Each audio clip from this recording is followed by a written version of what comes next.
I wondered when I read your story how you got back in. That's pretty amazing that you're a dean. You must have been a great sales guy too, to convince your dean to do that. Excuse me. Everybody's Yeah. going, is she okay? I just had a little coffee go down the wrong way. So that was what that's all about. But to convince your Understood. dean, that is pretty amazing that he said yes. Oh my God, I had to present, there was a whole board of 6 deans, and I had to stand there with a suit presenting my case. And they basically told me, okay, we'll let you back in under the condition that you see a therapist throughout your whole journey of the rest of the years in medical school, So, and I said, as long as you guys are going to pay for that, go ahead, I'll do it. Did you do it? Absolutely. So the first wow. therapist, so now oh man, what an amazing story. Are you writing a book? no, because I'm not going to be able to compete with Kelly Brogan. That woman is crazy. Her books are once you achieve that status of she called out psychiatry. So there's nothing that I could add that's going to be better than whatever. It's your story. It's your story. Keep going on your story because it's your story that resonates. I see. That's a fair point. Because of the people who've been there. I mean, I love Kelly. I've known Kelly for years. Mm-hmm. And yes, she has good books, but she doesn't have your story. What, she wasn't a drug addict for 3 years in the streets of New York City trying to be a musician? Right, exactly. Or, that got told off by a bunch of homeless people on the street, or begged their way back into medical school and did it, and saw a therapist. Because, if you got the right therapist, as you know, it's a healing journey. Absolutely. Till this day, I have so much more respect for healers than prescribers. These people who are providing therapy, the yogis, the energy healers, the nutritionists, the chiropractors. No disrespect to what you're doing, but I'm just saying I just have a lot more respect for people who are actually doing the healing than just prescribing and masking symptoms. Oh, well, that's what we do, though. I mean, our whole clinic, since I've been here almost 25 years, which is hard to believe. Actually, a short aside story. When we hit our 20-year anniversary in our clinic, we had some cups and mugs, and I had these calendars made inside the door that are inside of each of the room doors. It's got this gold thing. It says 20 years, 2016, and it had a calendar on top of it.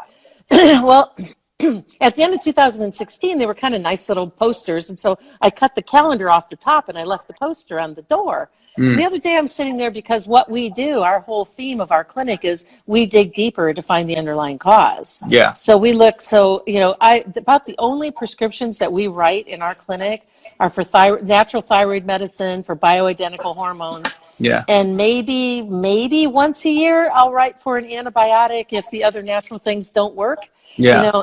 But so no, we're on the same page as you are.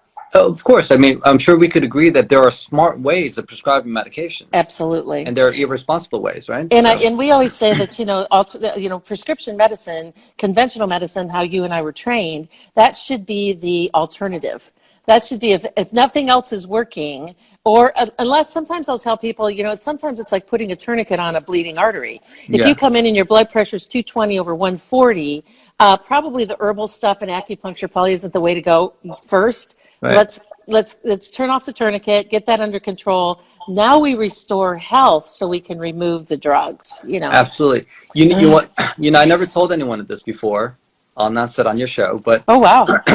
But when I was applying for residency, I applied to 20 residency programs, right? Oh wow. And I got rejected by 19 of them, and I got accepted to my dead last choice, which is Camden Cooper University Hospital in Camden, New Jersey. And the reason why they denied me was they weren't happy with the fact that I took 3 years off from medical school to do music. They, if you're going to take time off, they want to see you doing research, But yeah, they didn't like that fact. But also, it was amazing how when I mentioned that I want to bring a holistic approach to mental wellness, right? That I want to see medications as an alternative. I remember this key moment with this program director. I said, I want to use prescription medications as an alternative to naturopathic means of treatment. That lady said, no, you got to revise that statement right now. And I did, just because I want to get in. I said, okay, no, I didn't mean that. And she said, okay. I got rejected by that program too. But I remember that specific moment when I mentioned that I wanted prescription medications to be an alternative to a holistic naturopathic remedy treatment.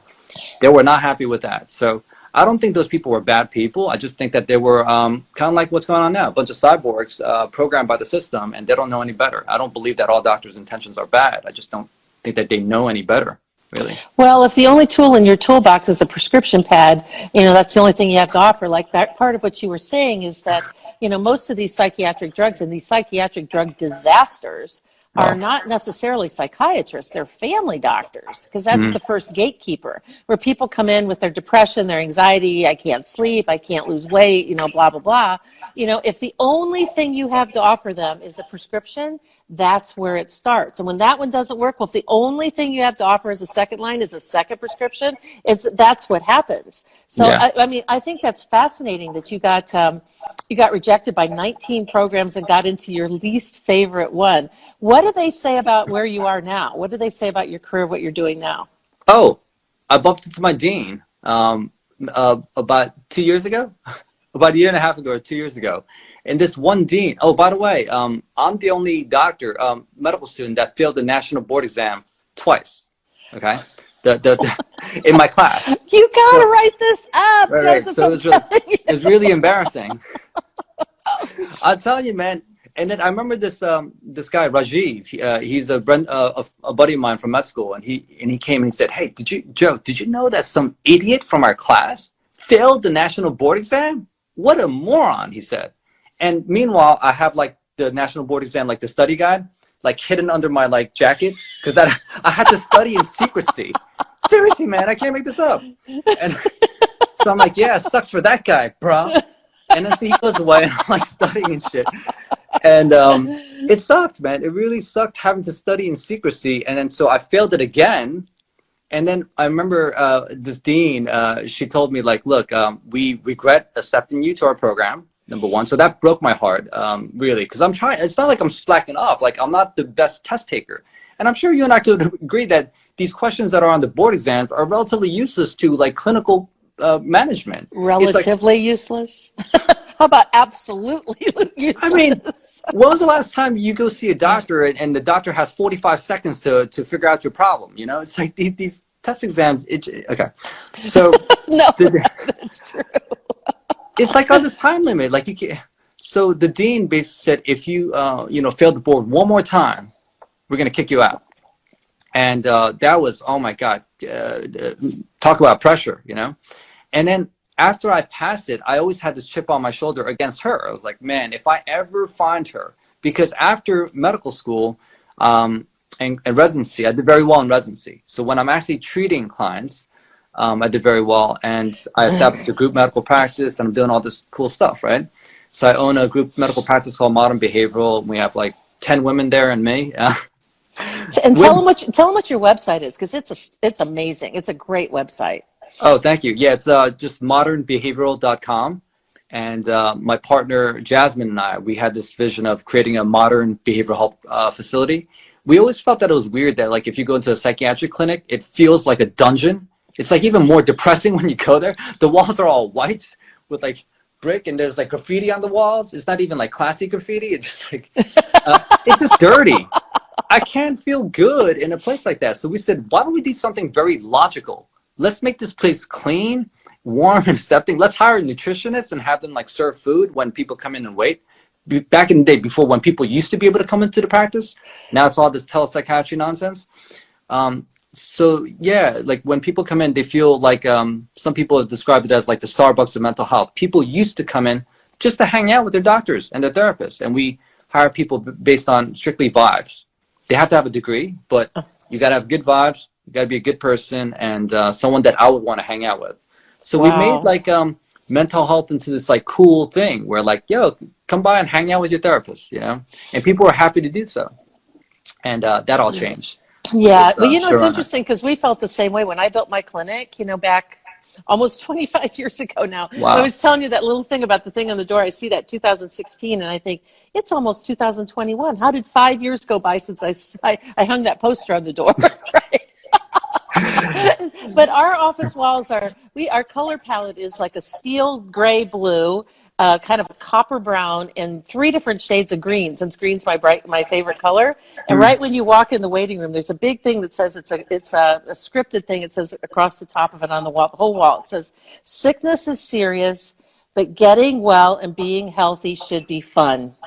You know, Yeah. it's the same sort of thing. So that's just amazing. I So think, so well, can I ask you something? sure. I think your name, Dr. Tenpenny, is such a sweet name. Like if I'm going down a list of providers, I see Dr. Tenpenny, that's the one I'm picking. Now, I had a friend in medical school. Her name was, last name was Bang, right? So she's like, man, I hate my last name. I'm Dr. Bang, you know? And then she's like, I can't wait till I get married. She got married. Now her name is Dr. Suck. So No way. I can't even, so can you imagine Dr. Suck on there versus Dr. Tenpenny? I'd pick Dr. Tenpenny, you know? Well, it would be So, really terrible if she chose to hyphenate her last name, right? Like a Dr. Tenpenny, you Yeah. said to keep us clean. You made the first move, my lady. I know, but it just, I don't know. That was just too good to let pass. Awesome. So Well, tell yeah. me what your place is. What are you doing now? Like you've mentioned a couple of times about this. Now it's telepsychiatry and the whole pandemic thing. And I've seen some of your videos. They're just great. I mean, what's going on with you in that space? Oh, I lost all my friends. Everyone in my community thinks I'm crazy now. So I'm glad that you asked that question, because prior to this pandemic situation, I was like the guy that brought holistic mental wellness to Bucks County, Pennsylvania. So prior to me, no one knew. I mean, there's a little exaggeration, but people just didn't understand the concept of like sleeping right, eating right, exercising, Imagine stimulating that. the mind, experiencing new things, connecting with the right people, and letting go of toxic people. You know, people didn't understand just basic concept of mental wellness. So instead of mental health, I'm using the word I mental wellness. love that Okay? phrase. I love it. Yeah, so I've convinced people to cut down on medications and increase their nutritional intake and or supplement intake to supplement for what you're not eating enough of, right? Because we're all made up of basically what we ate, not what we eat, but what we ate. So someone eats like 12 donuts 3 times a day and thinking that they eat a bowl of blueberries and they're healthy. No, it's what have you been? What's your past been like? You know, so. I always encourage people to be patient and let the body like recover itself and heal itself on its own. But you're gonna have to give it some time and give it the nutrients. And also, like, people don't talk about having fun enough. Like my prescription is like, make sure you experience new things that are fun. Like, how else do you expect to feel good about yourself if you're always doing the same thing over and over again? So people really resonated with that message. And as they were getting better and making lifestyle changes, I've been able to successfully taper people off of prescription chemicals. So then my reviews went up, business was great. People were coming to me and they looked to me as like some sort of a psychiatric prophet here, right? And then I questioned the mainstream media. I said, does it make sense that these mainstream puppets only talk about the total death tolls, the total cases? I mean, those numbers are always going to go up. Person number 1 dies, and then next day 2 dies, 3. It's always going to go up. And I questioned, why are they not talking about the recovery numbers, assuming that this thing is, people are actually dying from the Sharona and not from a motor vehicle accident or choking on their steak, And let's not even go with the whole faulty PCR test. Let's not go that direction, because we could talk for 2 hours about that nonsense. But my primary thing was back in towards the end of March. Why are the media not showcasing the recovery numbers? Because if I had the power to control the media, one of the first things I would want to do is give the people watching my channel security, right? Everyone needs a sense of security. And hey, I know these numbers are like this, but the good news is that people who had it are recovering at this pace. So we should stay positive, and let's not forget about certain supplements, and let's talk about certain foods and certain things that we could do to enhance love and connection despite the social distancing. That's the way I would have done it. That's the way I believe you would have at least done it too, if you cared about your people.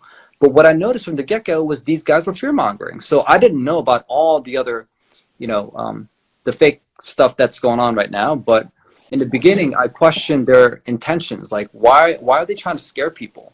So that's how I initially woken up. And my question for you, because I'm hoping that this could be a mutual exchange, because I have so much questions for you too, is what was the primer or the catalyst that woke you up? To vaccines, or to the pandemic, or to the scam of conventional medicine, or where would you like me to start? Where would you like me to address that? I refuse to say the C word, Dr. Tenpenny. So the Sharona, like this whole situation, not the vax, but well, it was really C-19. It was so easy for me from the very beginning, literally from the beginning. I mean, I was in St. Thomas visiting some friends at Thanksgiving. I went back over Christmas, and then I went back down in March. And as this thing was starting to come forward in February, my friends who lived down in St. Thomas were like getting all freaked out about it. I'm like, it's just a flu virus. What is everybody all upset about this whole thing? And then as it got, and everybody's like social hand washing and social distancing and shutdowns and all of these different things that they had people do, quarantines. I'm like, wait a minute, stop. Then when I got home, so I got home on March the 9th. In fact, sadly enough, that's the last time I was in an airplane. And I'm the girl who flies 75 to 100,000 miles a year for the last 27 years. So I'm like, I need to do holistic psychiatry over my loss of travel, I'm telling you. So when I got home, I remember standing in the kitchen of my office in the break room back there, people started talking about social distancing. I remember the first time I heard that phrase, I went, no, please tell me that's not going to become part of our normal lexicon. That's just not going to happen. Social distancing, they can't say physical distancing. They can't say stay apart until we figure this out. Oh no, social distancing. You're telling me that since end of February, early March, you were already like, hey, something's not right here. Because from the very beginning. And in fact, I decided to take a step back and just watch. About 2 weeks into it, I wrote my first article, which was same playbook, different virus. So I was one of the first people who took the longitudinal look of saying, wait a minute, we did SARS, we did MERS, we did bird flu in 2005, we did H1N1, swine flu in 2009. Because I wrote the book, Foul Bird Flu, It's Not What You Think. I wrote that book in 2005, and it's currently not in print for a variety of reasons, but I wrote it then. And so I saw everything that was happening in real time, and it was just the same thing. What they were talking about was they had hundreds of thousands of people that were testing positive for bird flu that were not even sick enough to go to the doctor. Right. But yet the people who went into the intensive care unit when they were tested positive for H5N1, they had a 50% death rate. About half of those people, by the time they made it to intensive care, they were very, very sick, and about half of those people died. And the news media exploded with H5N1 has a 50% death rate. So I could see it was the exact same thing that was happening all over again. Right. And I also, because of writing that book at that time, I knew all about the pandemic planning. I had gone. I live in Cleveland, Ohio, right. And I had gone down to Washington, D.C. for at least 3 of the pandemic bird flu planning summits that they had in Washington, D.C. I knew all about the rollout of the pandemic plan from the World Health Organization, and I was the person who'd been talking this entire time at a very high level, very loud level, about the 2005 PrEP Act, because I was the one that was uncovering it in real time as I was writing my book. So I had a little bit different background experience, and when I saw what they were doing here with SARS-CoV-2, the name of the virus, and we call it COVID, which it's not, it's the same playbook, different virus. And then I wrote an article on the PrEP Act and how they now activated the PrEP Act, and they've said that 100% of anything that's created under that umbrella, whether it's a vaccine, a biologic, a drug, a software, a hardware, anything like that, gets 100% complete liability protection, even if it kills you. And if it kills you, your only recourse is to get a group of people together and convince the U.S. Attorney General that they did it under an act of willful misconduct, meaning they intentionally created the product to kill you.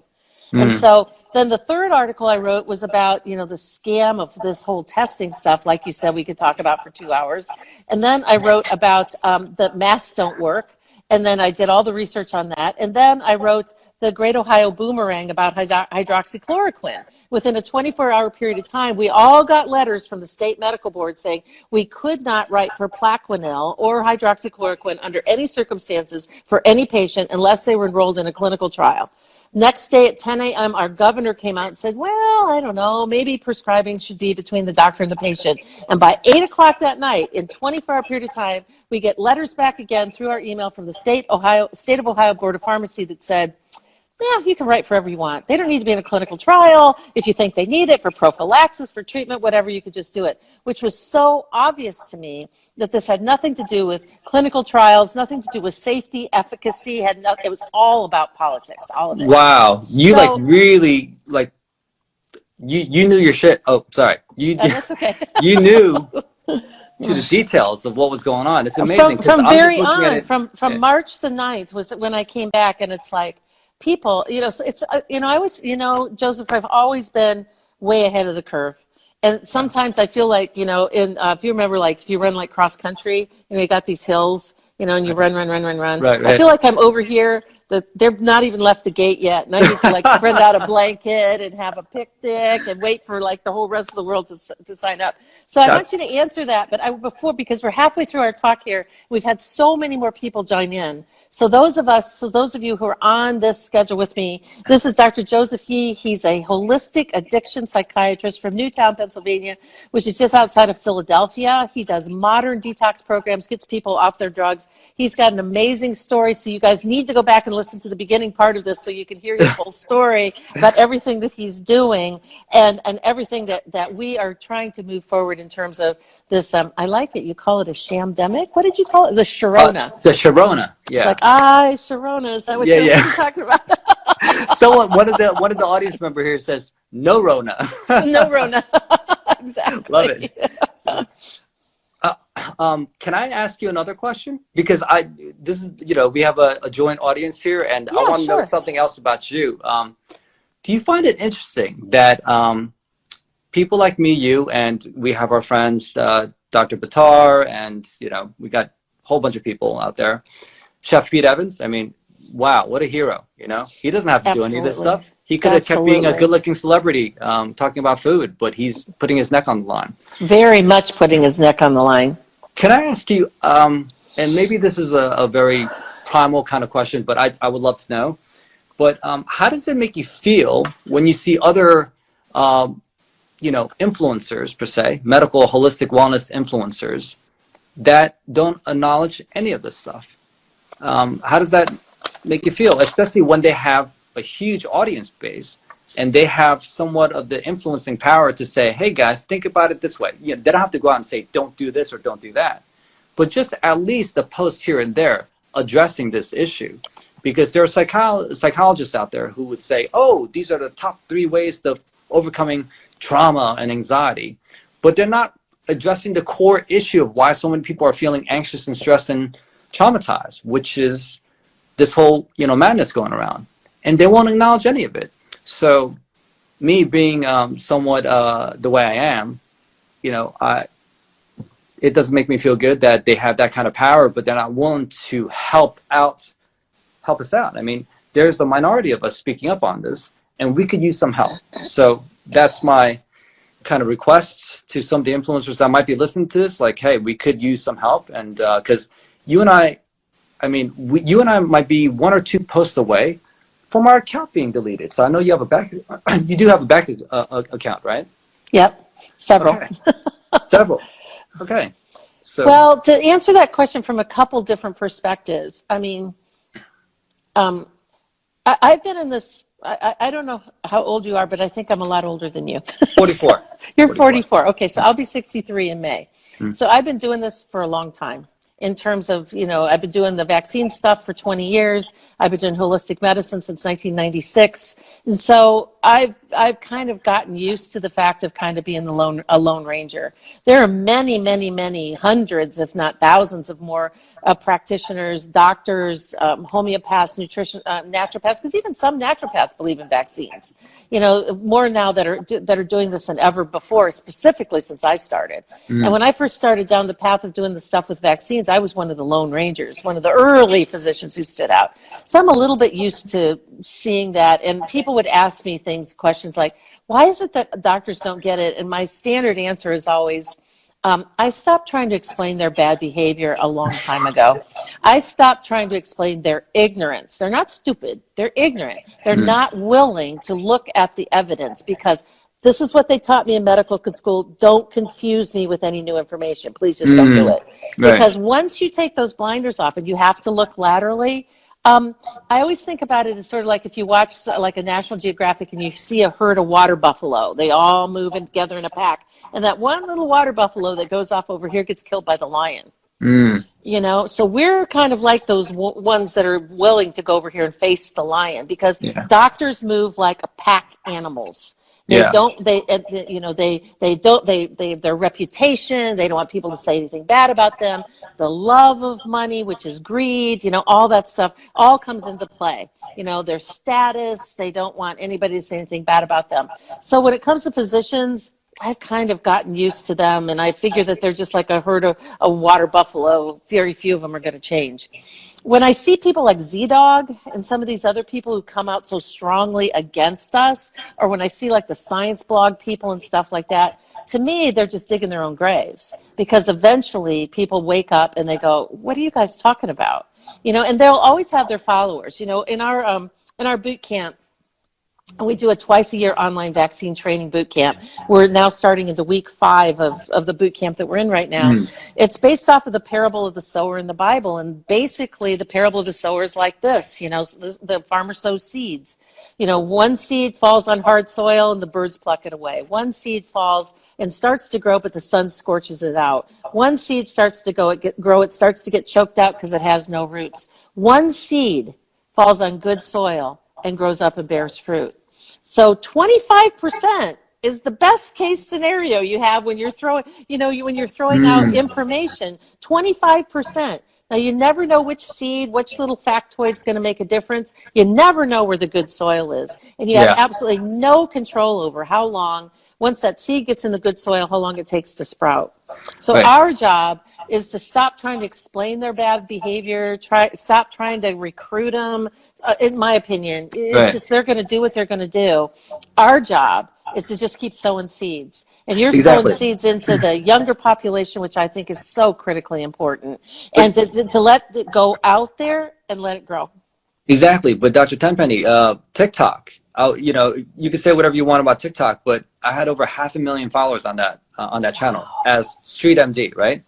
And the kids were loving the kind of stuff that I was talking about. And I wouldn't even say anything crazy. I would just say, hey, are you guys aware that it takes anywhere from 5 to 20 years to make a VA triple X?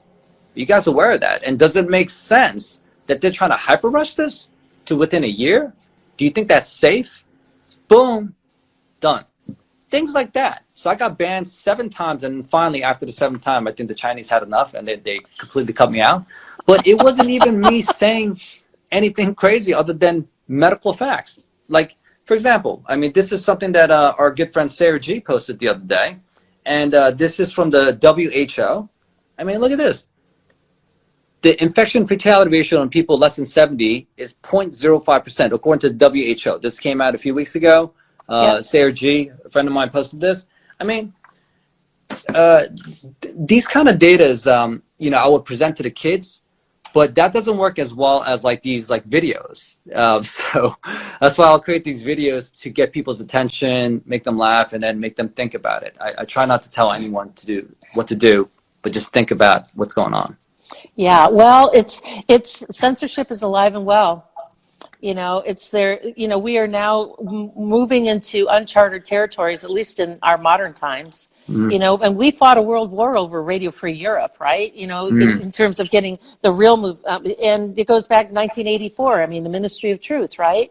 I mean, if you're not lockstep and saying exactly what the propaganda machine wants you to be, because they have all the money, all the power, they control all the media, they've outnumbered us like tens of thousands of employees to us, and so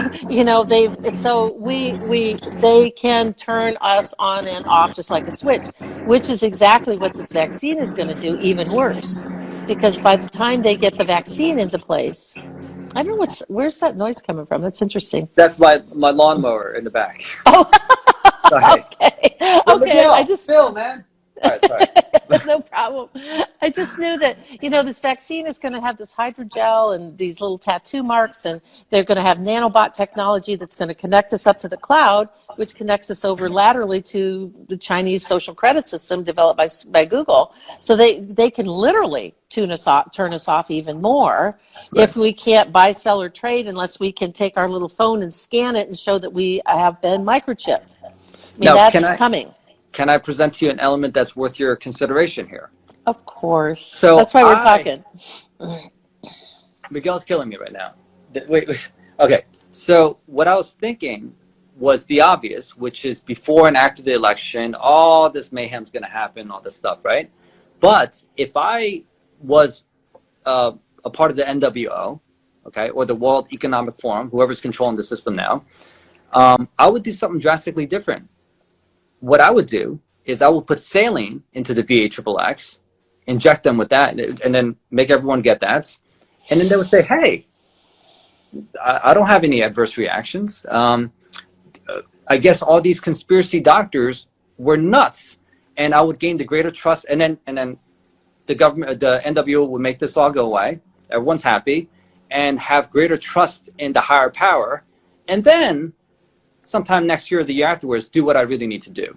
That's what I would do. I think everyone is thinking that it's the obvious thing that, because think about it, if all this stuff is happening with the VHXXX and people are getting these adverse effects, right, then it supports our cause.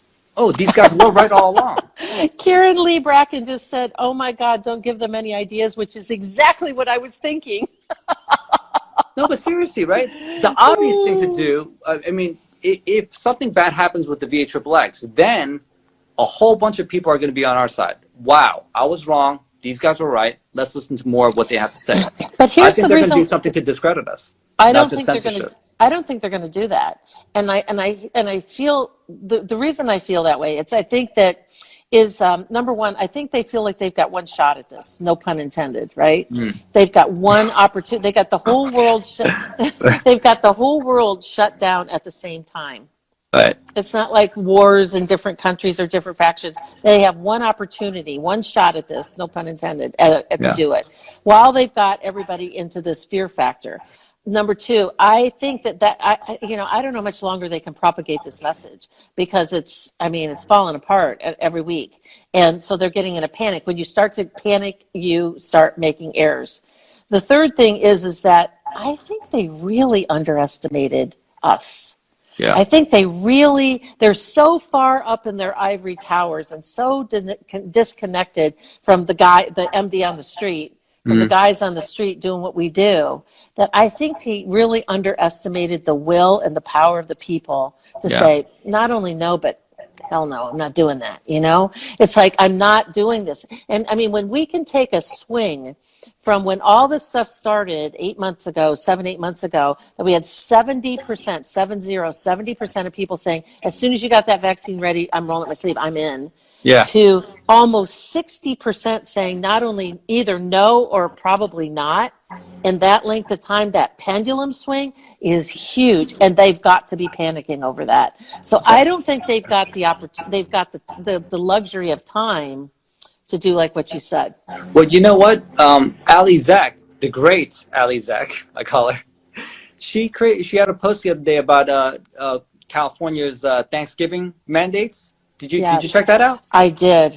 And you would think that most people will say, to hell with that, man. We're going to celebrate Thanksgiving with our loved ones inside our homes. So But, tell people a little bit, so people haven't seen it, tell people how nefarious it is. oh, yeah, so you got to eat outside. You could only have two families, I'm sorry, total of three families invited. Two And adults. in between the meals, you have to put on your mask. You could only go inside to use the bathroom if you're clean. You're not, singing songs is strongly discouraged. I mean, so, and then for a maximum of 2 hours. 2 And hours. you can't have, and have to have individual servings. You can't pass like bowls of potatoes or anything like that. You shouldn't, individual servings, not like anything that you could pass. You know, one person cuts the turkey and serves, and then you have to put the turkey away. I mean, seriously, people, this is what Newsom came out with.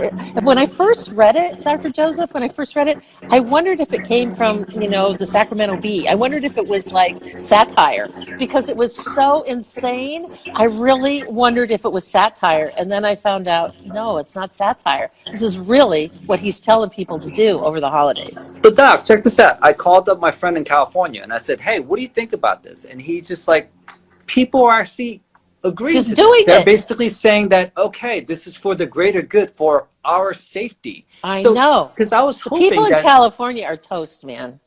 Seriously, I was actually thinking that, or hoping that something happens where people say, no more, no, this, now you've gone too far. But this Thanksgiving mandate and the people of California accepting this nonsense, that was a little bit concerning for me, Doc. Yeah, I hear you. I mean, the whole world rolled over to this mask mandate and the social distancing. And we were talking last night, every Thursday night we had, or usually it's on Thursday night, but last night it was a makeup session from our boot camp. We have a Thursday night course. We were talking about this, about how the types of companies around the world that have capitalized on this. And, the people who make the signs for the door, the people who make all of those stickers for the 6 feet social distancing thing.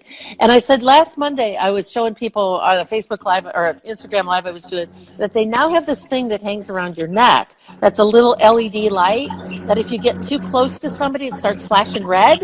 And when you get back to exactly 6 feet away, it starts green. So now we've got social distancing technologies. And now we've got all the masks that are socially acceptable, that become like a fashion statement because the fabric on the mask matches your purse or your shoes or your dress. I got my own line, Doc. I got the Street MD mask right here.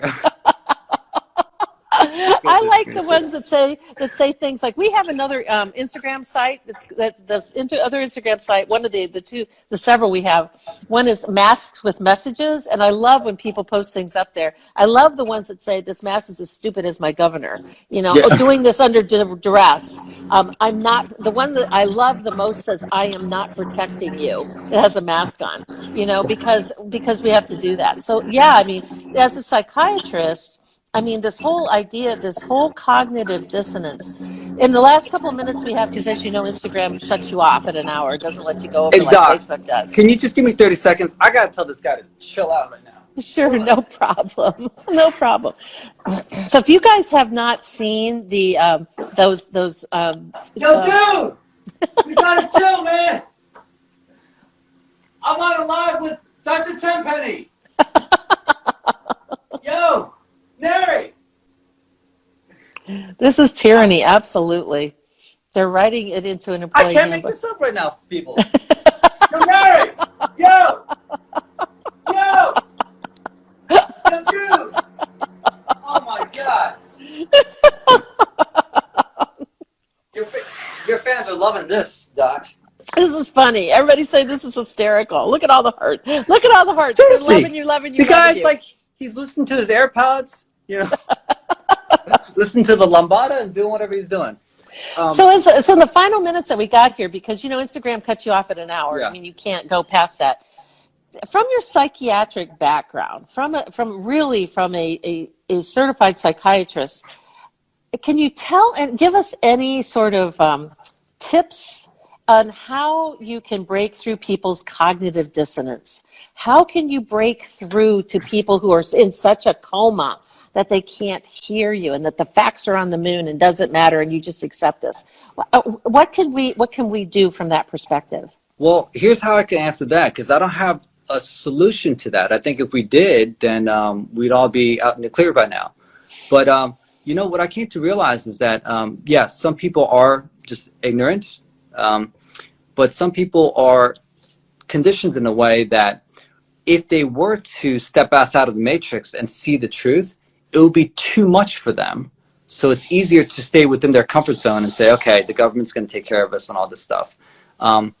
Also, if they were to see the truth, the issue is that they would have to acknowledge that they've been wrong this whole time, and they have been a major contributor to this video game that's very toxic for the whole world. So they would have to deal with that guilt that, oh my God, all this time I played along while other people were trying to go against the system. I'm the one that bashed them. They would have to acknowledge that they were part of this problem here. The other thing that I know we're running out of time, but I think it's very important to address here is this mask situation and how toxic it is for kids and our future. And just allow me to pitch this. So masks increase isolation and social distancing, right? So which in turn enhances discomfort and fear amongst others. And when that happens, people get more comfortable with being within their comfort zone. Because you and I both know, Dr. Tenpenny, that in order for you to be successful in life, and I'm not talking about making a lot of money, but just life success, you got to be willing to do things that normally you wouldn't want to do. You got to move towards your discomfort zone, right? And because so many people now are just being comfortable with being comfortable, they're not wanting to move towards their discomfort zone. And I see a future of a lot of people who are not only lazy, but unsuccessful and having a hard time getting basic things done. That's why this mask thing is so important. I've heard your interviews with, all the medical damages, potential damages with all this, the bacteria and the diapers that we're putting over our faces. I've seen all that. So yeah, medically speaking, but on a psychological scale, the young guns are not going to be moving towards their discomfort zone because this thing separates everyone. It's going to enhance discomfort and fear. And when that happens, people just want to move towards their comfort zone. And you're not going to get anywhere if you just stay in that zone. We got lawnmowers and dogs now. And I got somebody knocking at my door. So keep talking, Right. because this is important. I'll be right back. So, peoples, what a show. So my point is that when people are pretty much conditioned to think this way, I'm doing everything that I can. I'm doing everything I can to try to move people to think differently. And the way to, we have a lot of people who are posting things. Love you too, guys. This is a great show, man. I think this is great. So, a lot of people can post things as far as, hey, these are the clinical data and here are the facts and so on. But the way I like to move people is through their emotions. People make. Hi. Hi. So to influence people out of this way of thinking, my pitch to the audience is that people are more likely to act based on their emotions than what they think.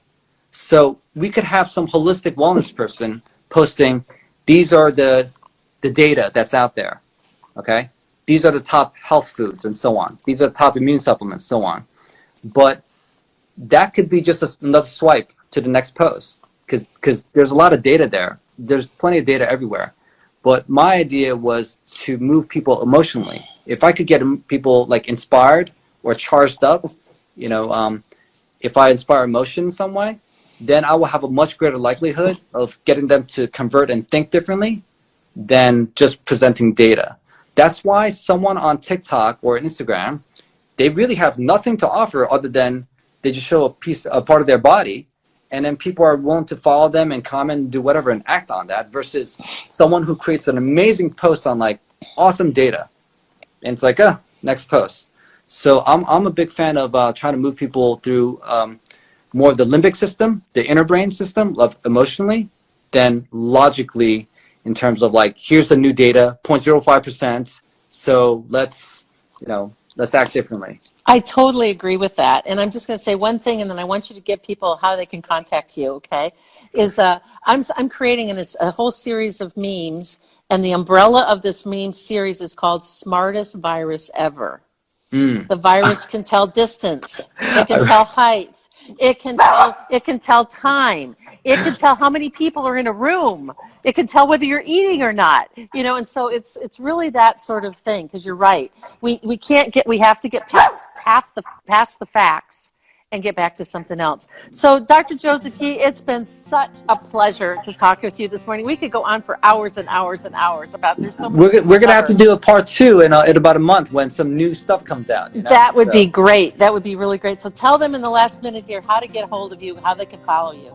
Oh, it's my handle is Joe Yee MD, JoyiMD, and underneath there, in fact, my website is drjosephyee.com, drjosephyee.com, and all my information is there. So, hey, I think you and I are both in agreement that if it wasn't for our people supporting, there's 480 people here. Like, wow. Oh, no, there's a lot more than that. Once it click off, it'll probably be over 1,500, really. Well. Yeah, thank you guys so much for this opportunity for me to, speak my truth on your channel. And we'll definitely do peoples, this again. Thank you. This was great. We didn't even get into the funny part yet. I thought this was funny with your dog and the lawnmower guy. And my little dog. It's my little dog. It's my little Japanese chin. Yeah, and we'll definitely do a part 2. Thank you so much. God bless you. So Thank much, you for Doc. what you're doing. You too. You too. Thank you, Take peoples. care.